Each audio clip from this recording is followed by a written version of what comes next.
কিভাবে কম্পিউটার এবং ল্যাপটপে একটি ফোল্ডার ক্রিয়েট করবেন। প্রথমত মাউসের রাইট বাটনে ক্লিক করে নিউ ফোল্ডার অথবা কিবোর্ডের কন্ট্রোল শিফট এন, এই যে ফোল্ডারটা হয়ে গেছে। আমি আবার দেখাই, কিবোর্ড মাউসের রাইট বাটনে ক্লিক করে নিউ ফোল্ডার অথবা কিবোর্ডের কন্ট্রোল শিফট এন, এই যে হয়ে গেছে। আমার 4টা ফোল্ডার হয়ে গেছে। আমি একটা ফোল্ডার রিনেম করব। দেন এই ফোল্ডারটা রাইট বাটনে ক্লিক করে রিনেম সুমন সুলমন হয়ে গেছে। এটা আমি রিনেম করব। কিবোর্ডের F2 ক্লিক করলেই রিনেম অপশনটা আসবে। তারপর এটা ব্যাক স্পেসে ক্লিক ডিলিট করে পার্থ PARTH পার্থ দুটো ফোল্ডার ক্রিয়েট করলাম। আচ্ছা, এই দুটো আমি ডিলিট করে দিই। এই দুটো ফোল্ডারের ভিতরে আবার ফোল্ডার করব।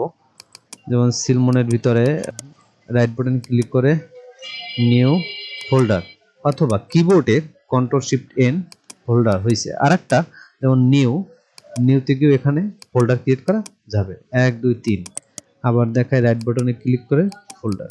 আচ্ছা, এই ফোল্ডারগুলো আমি অন্য একটা ফোল্ডারে নিয়ে যাব। যেমন এটা হলে সিলমনের ভিতরে আছে, আমি কেটে দিই। সিলমনের ভিতরে আছে। আর পার্থর ভিতরে যদি যাই, এখানে ফোল্ডার নেই, তাহলে আমি পার্থর ফোল্ডারটা এক পাশে রাখি, সিলমনের ফোল্ডারটা এক পাশে রাখি। এই ফোল্ডারগুলো কপি করে এই পার্থর ফোল্ডার এখানে আনবো। তাহলে সবগুলো সিলেক্ট করে কন্ট্রোল সি চাপবো অথবা এখানে এই যে কপি আছে, কপি সাইন, এটা উইন্ডোজ 10 এর বেলায় আছে, উইন্ডোজ 11 ও আছে। এখানে কপি দিলাম। পার্থ ফোল্ডারটা এসে এখান থেকে পেস্ট করব অথবা কিবোর্ডের কন্ট্রোল ভি এই যে এই ফোল্ডারগুলো চলে আসলো। আচ্ছা, আমি একটা দেখাই। পার্টিশন একটা ফোল্ডার করবেন, দিস পিসি অথবা মাই কম্পিউটার।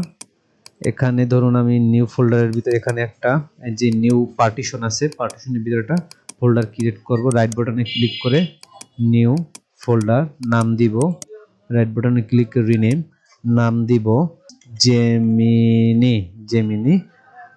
বাইরে একটা ক্লিক করলাম জেমিনি। হ্যাঁ, জেমিনির ভিতরে আমি একটা ফাইল রাখবো। ধরুন আমি এই ছবিটা আমি রাখবো। এই ছবিটা ক্লিক করে ধরে এনে আমি এখানে ছেড়ে দিলাম। ব্যাস, এসে পড়েছে। এই হলো যে ফোল্ডার ক্রিয়েট করার নিয়ম।